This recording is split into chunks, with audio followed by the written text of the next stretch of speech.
Do you attend church regularly, Mr. Bannister? Only on Sundays. That's good enough for the prosecution. Your Honor, we will accept this man as a One member of the moment, jury. Mr. Bannister. You are not excused. Well, I wanted that there front seat in the jury box. Hold your horses, Bannister. You might get it yet. Mr. Drummond, you may examine the veneerment. Thank you, Your Honor. Mr. Bannister, how come you're so anxious to get that front seat over there? Well, everybody's saying it's going to be quite a show. Yeah, I heard the same thing. Tell me, have you ever read anything in a book about evolution? Nope. Or a fella named Darwin? I can't say I have. I bet you read your Bibles. Nope. No? How come? I can't read. You are fortunate. He'll do. Take your seat, Mr. Bannister. Mr. Meeker, will you call the veneerment to bill the 12th and last seat on the jury? Your Honor, before we continue, will the court entertain a motion on a matter of procedure? Will the learned prosecutor please state the motion? It has been called to my attention that the temperature is now 97 degrees Fahrenheit, and it may get hotter. I do not feel that the dignity of the court will suffer if we remove a few superfluous outer garments. Does the defense object to Colonel Brady's motion? I don't know if the dignity of the court can be upheld with these galluses I've got on. Well, Mr. Brady, Mr. Drummond, we will take that chance. Those who wish to remove their coats may do so.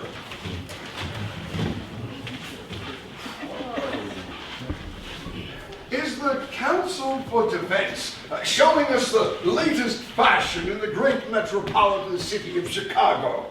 Glad you asked me that. I brought these along special. Just so happens I bought these galluses at Peabody's General Store in your hometown, Mr. Brady, Weeping-Water, Nebraska. Let us proceed with the selection of the final juror. Jesse H. Dunlap? Yes. You're next, Jesse. State your name and occupation. Jesse H. Dunlap. I'm a farmer and a cabinet maker. Be seated. Thank you, sir. Do you believe in the Bible, Mr. Dunlap? I believe, sir, in the holy word of the Lord, and I believe in Matthew Harrison Brady. Sir. This man is acceptable to the prosecution. Very well, Mr. Drummond. No questions, not acceptable. Does Mr. Drummond refuse this man a place on the jury simply because he believes in the Bible? Well, if you can find an evolutionist in this town, you can refuse him. I object, Your Honor, to the defense attorney refusing this man a place on the jury without so much as asking him a question. All right, I'll ask him a question.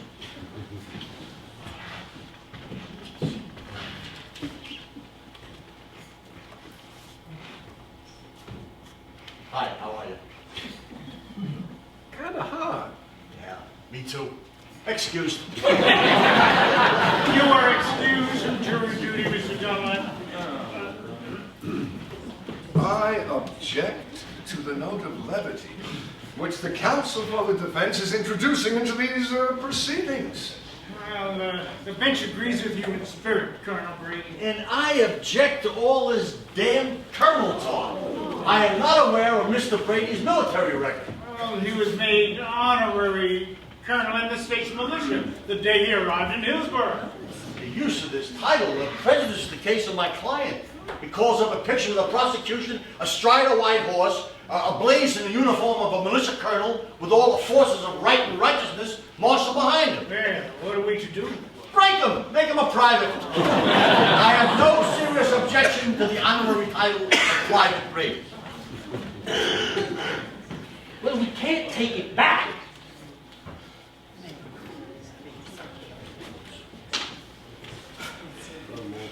By the authority, well, I guess the governor won't object.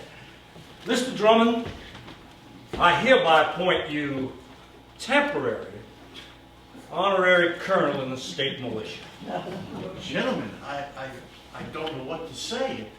Is it often in a man's life that he attains the exalted rank of temporary honorary colonel? It will be made permanent, of course, pending the arrival of the papers over the governor's signature. Well, thank you. Colonel Brady, Colonel Drummond, will please have the next veneerment.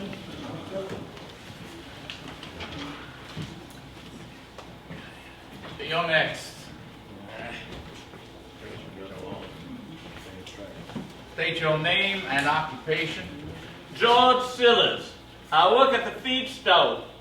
Be seated. Yes, sir. Tell me, sir, would you call yourself a religious man?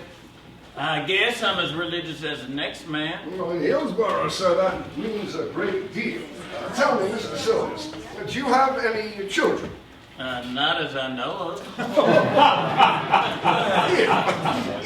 If you had a son, Mr. Silvers, or a daughter, what would you think if that sweet child came home from school and told you that a godless teacher... Objection. We're supposed to be choosing jury members. The prosecution is denouncing the defendant before the trial's even begun. Objection sustained. Thank you, Mr. Silvers. Do you have any personal opinions with regard to the defendant that might prejudice you on his behalf? Cakes? Don't hardly know him. He did buy some peat moss from me once. He paid his bill. Mr. Silvers impresses me as an honest, God-fearing man. I accept him. Thank you, Colonel Brady, Colonel Drummond. Thank you, Your Honor. Mr. Sillers, I just heard you say that you're a religious man. Tell me something. You work at it very hard? Well, I'm pretty busy down at the feed stove. My wife tends to the religion for both of us. So, in other words, you take care of this life and your wife takes care of the next one. Oh, objection. Objection sustained. Tell me, Mr. Sillers, while your wife is tending to this religion, do you ever happen to bump into a fellow named Charles Darwin? Not till recent. From what you've heard about this Darwin, you think your wife would like to have him over for Sunday dinner? Your Honor, my worthy opponent seems to me to be cluttering the issue with hypothetical questions. I'm doing your job, Colonel. The prosecution is perfectly able to handle its own arguments. I just established that Mr. Sillers isn't working very hard at religion. Now, for your sake, I want to be sure he isn't working at evolution. I'm just working at the feed stove. This fella's all right. Take a box seat there, Mr. Sillers. I am not altogether satisfied that Mr. Sillers will render impartial judgment in this trial. Out of order. The prosecution has already accepted this man. I want a fair trial. So do I. Unless the state of mind of the members of the jury conforms to the laws and patterns of society. Conform. Conform. What do you want to do? Run the jury through a meat grinder so they all come out the same? Your Honor. I've seen what you can do to a jury. Twist and tangle them.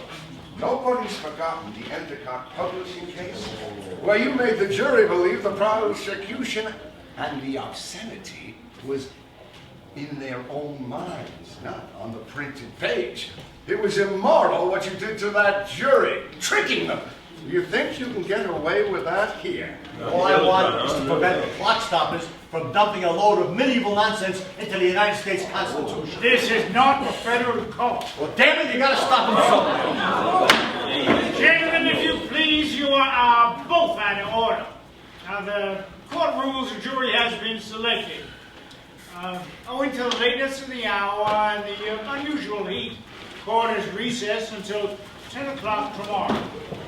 Oh, one moment, please. Reverend Brown has asked me to announce there will be a prayer meeting tonight on the courthouse lawn to pray for justice and guidance. All are invited. Your Honor, I object to this commercial announcement. Commercial announcement? Yeah, for Reverend Brown's product. Why don't you announce it to be an evolutionist meeting? I have no knowledge of such a meeting. Yeah, well, that's understandable. You know, it's bad enough that everybody coming into this courthouse has to walk underneath a banner that says, read your Bible. Oh. Your Honor, I want that sign taken down. No. Or else I want another one up, just as big, with just as big letters, saying, read your Darwin. We're out of order. The court stands recessed. Let me help you with your coat, Colonel Brady. Thank you, Mayor. Oh, exciting day, sir. I feel my lunch went well. I find nothing to worry about. Who'll be your first witness tomorrow, Colonel? You'll see. Would you autograph my fan, Mr. Brady? Mrs. Brady has autographed pops. Right. Bless you, Miss Brady. Sure appreciate y'all coming here to help us.